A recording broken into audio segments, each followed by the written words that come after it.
Hello friends, welcome back. आज का जो हमारा टॉपिक है वो है मध्य प्रदेश की प्रमुख जनजातियाँ, इम्पोर्टेंट्स एमपी ट्राइब। पिछली वीडियो में हमने बात करी थी मध्य प्रदेश की जनजातियों के बारे में, पढ़ा था कितने प्रकार की जनजातियाँ मध्य प्रदेश में निवास करती हैं। आज हम प्रत्येक जनजाति की शुरुआत कर रहे हैं, प्रत्येक जनजाति के बारे में पढ़ेंगे और उनको समझेंगे। तो चलिए शुरू करते हैं। सबसे पहले आज हम पढ़ेंगे भील जनजाति के बारे में। भील जनजाति मध्य प्रदेश की सबसे बड़ी जनजाति है और ये अलीराजपुर में 89% निवास करती है। जो भील जनजाति का 89% है वो अलीराजपुर में ये निवास करती है। 89% यह अलीराजपुर में निवास करती हैं। यह भारत की दूसरी सबसे बड़ी जनजाति है। इस पीडीएफ में थोड़ी सी स्पेलिंग मिस्टेक हो सकती है, जैसे कि यहाँ पे दूसरी में ऊ की मात्रा नहीं लगी है, तो इसको थोड़ा सा इग्नोर करना। आप जो मैं बोल रहा हूँ उसको बस सुनना। भारत की ये दूसरी सबसे बड़ी जनजाति है और इसका जो क्षेत्र है मध्य प्रदेश में, ये पश्चिम क्षेत्र में निवास करती है, जिसमें कि झाबुआ, अलीराजपुर, बड़वानी, धार आते हैं। इनमें ये निवास करती है, झाबुआ, अलीराजपुर, बड़वानी और धार। भील शब्द की उत्पत्ति भील या बिलावर शब्द से हुई है, जिसका अर्थ होता है धनुष बाण। अर्थात यह जनजाति धनुष, तीर, बाण धारण करती है। और इसकी जनसंख्या की बात करें तो इसकी जो जनसंख्या है वो है 48.18 लाख। ये 48 लाख और 18,000 के आसपास इसकी जनसंख्या है मध्य प्रदेश में। तो इसको भी आप थोड़ा सा ध्यान में रखना। ये जो जनसंख्या है 48.18 लाख। आगे बढ़ते हैं। खेती की बात करें तो दाहिया या कहें तो चिमटा, इसका अर्थ होता है कि ये जो खेती करते हैं वो जंगलों को जलाकर नई भूमि पर इस जनजाति के द्वारा कृषि की जाती है, जो खेती की जाती है। और इस खेती को स्थानांतरित या फिर कहें चिमाता कहा जाता है। मकान को कू कहा जाता है इनके द्वारा और निवास स्थान को फलिया कहा जाता है। चित्रकला की बात करें तो पिथौरा चित्रकला जो है, पिथौरा चित्रकला ये इम्पोर्टेंट है। ये पूछा जा सकता है कि भील जनजाति में कौन सी चित्रकला प्रसिद्ध है, तो पिथौरा चित्रकला प्रसिद्ध है। और पिथौरा चित्र करने वाले को लिखादर कहा जाता है। थोड़ा सा और मैं बता दूंगा इस चित्रकला के बारे में। भील जनजाति के सबसे बड़े त्यौहार पिथौरा पर घर की दीवारों पर बनाई जाने वाली चित्रकला को पिथौरा चित्रकला कहा जाता है। मध्य प्रदेश की पिथौरा क्षेत्र इस कला का उद्गम स्थल माना जाता है। मध्य प्रदेश का जो पिथौरा क्षेत्र है उसको इस कला का उद्गम स्थल माना जाता है। इस कला के विकास में भील जनजाति के लोग योगदान उल्लेखनीय है। इस कला में पारंपरिक रंगों का प्रयोग किया जाता है।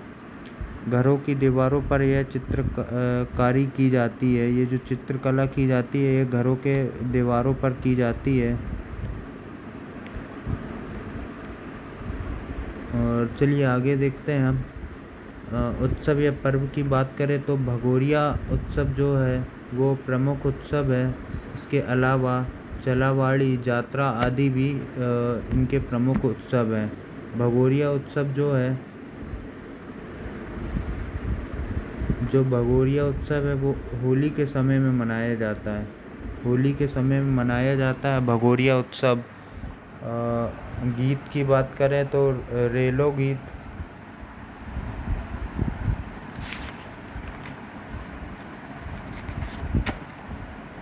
और भगोरिया गीत प्रसिद्ध है।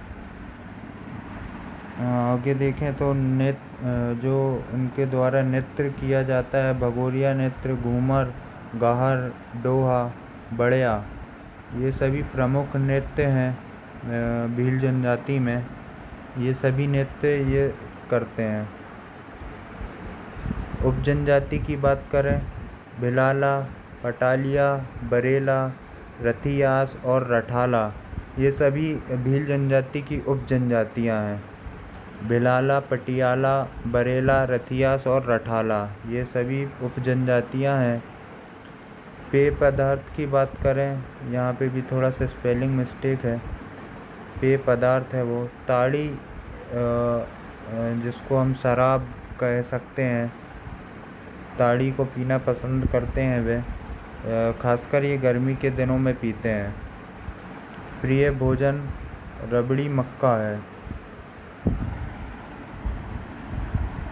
यह जनजाति महुआ को कल्पवृक्ष मानती है। महुआ का जो पेड़ होता है उसे कल्पवृक्ष मानती है। भील जनजाति पितृ सत्तात्मक एवं पितृ स्थानीय होते हैं। भीलों में दो तरह के विवाह होते हैं, विधवा विवाह और वधू मूल्य विवाह भी प्रचलित है।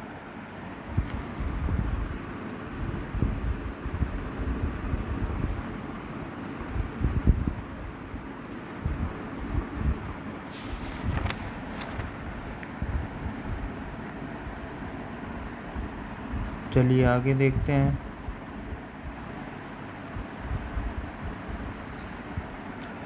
भगोरिया हाट भीलों का सामाजिक एवं सांस्कृतिक महत्व का मेला है जो कि फागुन के माह में लगता है।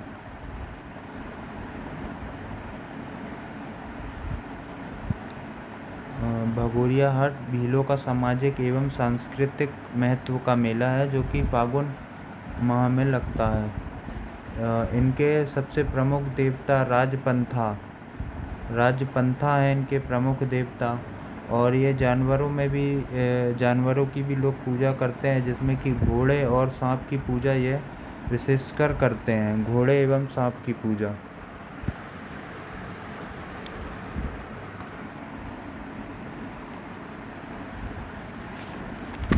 भीलों के स्वभाव की बात करें, भीलों का स्वभाव तुनक मिजाजी होता है। यहाँ तक कि जरा सी बात पर तीर चलाकर हत्या कर देते हैं। मतलब ये ज़्यादा किसी की सुनते नहीं हैं, और कुछ इनको अगर थोड़ा सा भी गलत लगता है तो ये तीर चलाकर उनकी हत्या ही कर देते हैं।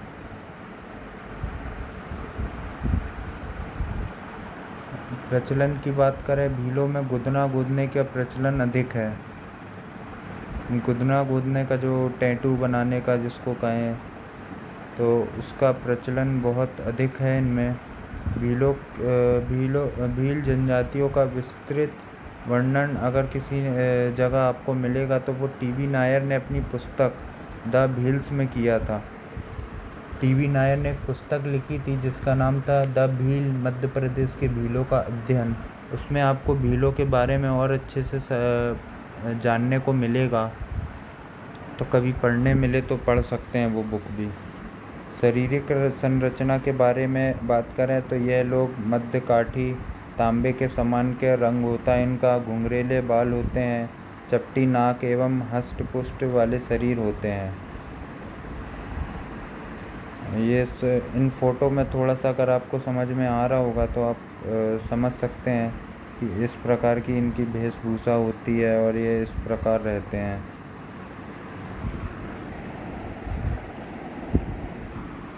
और अधिक इनके बारे में जाने तो कुछ चीज़ें मैं आपको अलग से भी बता देता हूँ।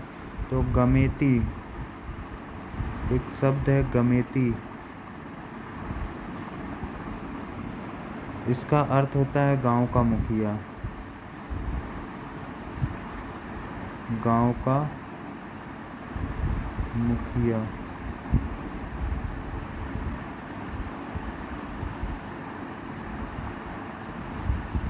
गांव का मुखिया गमेती का अर्थ होता है। और देखें इसमें तो आपको कोटवार एक शब्द और है, कोटवार। कोटवार, जिसको कि गांव का प्रशासक कहा जाता है, गांव का प्रशासक। और देखें इसमें आगे बढ़ें तो पुंजारो,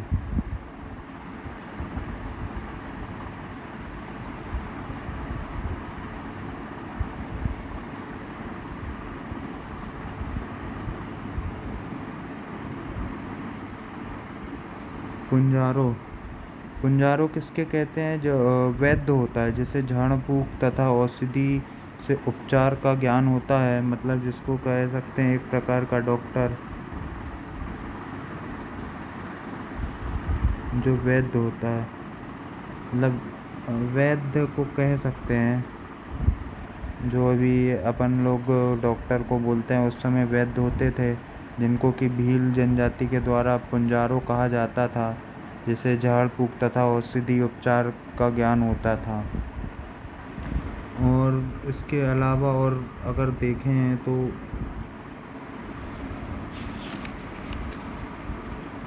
निवास के बारे में हमने पढ़ लिया, जिसे फलाया कहा जाता है। गांव को पाल कहा जाता है। निवास स्थान के बारे में मैंने बताया था। और जो गांव को ये लोग कहते हैं, पाल कहते हैं, पाल कहते हैं गांव को। और घरों को भी बताया था, कू कहा जाता है।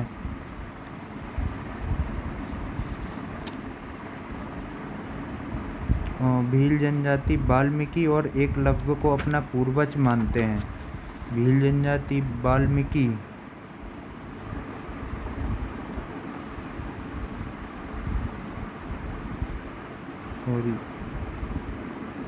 वाल्मीकि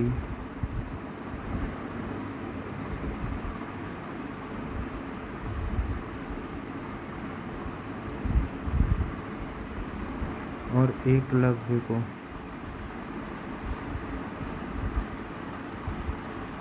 एकलव्य को अपना पूर्वज मानते हैं ये लोग।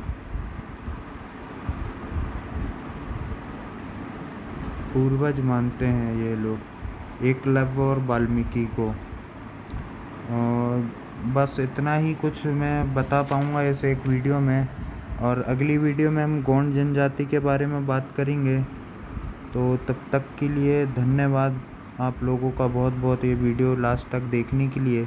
और वीडियो पसंद आई हो तो वीडियो को लाइक करें और कमेंट करके बताएं कि आपको कौन सा टॉपिक पढ़ने की इच्छा है, या कुछ अगर मेरे से गलती हो गई हो तो वो भी आप बता सकते हैं। वीडियो को ज़्यादा से ज़्यादा शेयर करें तथा सब्सक्राइब करें, और चैनल को सब्सक्राइब ज़रूर कर लें। बहुत बहुत धन्यवाद। जय हिंद।